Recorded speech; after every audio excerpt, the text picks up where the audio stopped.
The path of least resistance is something that I know for a fact we all like to take because it's easy to do. Like, to take the path of least resistance means that I do not have to try as hard. It also means that I don't necessarily have to give as much effort in the sense of trying to understand anything other than the path of least resistance. If I do what's easy, if I do it and I don't necessarily take any risk, that leaves me in a position to never ever have to think about what it is that's failing. But let's be honest here.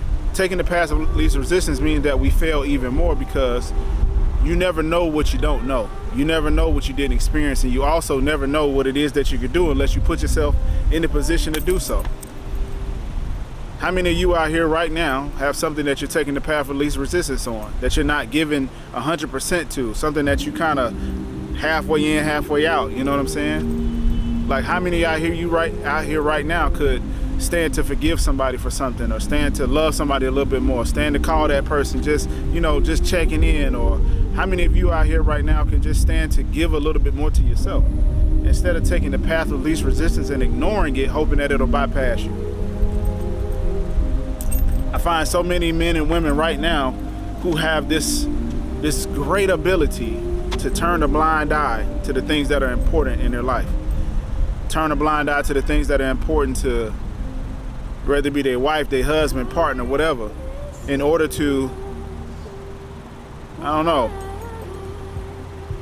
is it fear? Is that what's got you locked up like that? I mean, help me out. What is it in your life that you know for a fact you're taking the path of least resistance on? What is it on your life that you're taking the easy route on?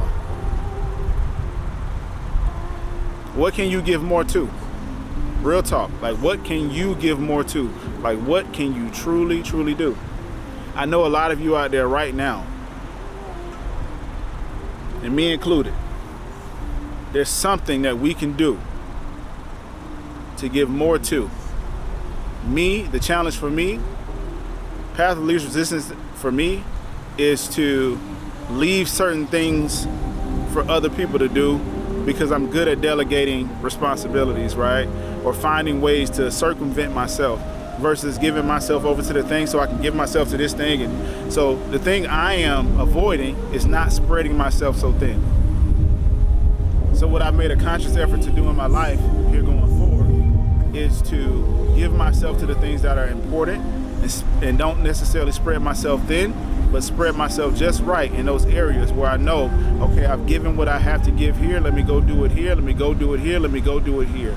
And give up to the measure for which it calls for me to give versus overextending myself and then having the no energy most of the time to extend myself in the areas that are necessary. I'm one person that's constantly learning. I don't mind to do so. What about for you?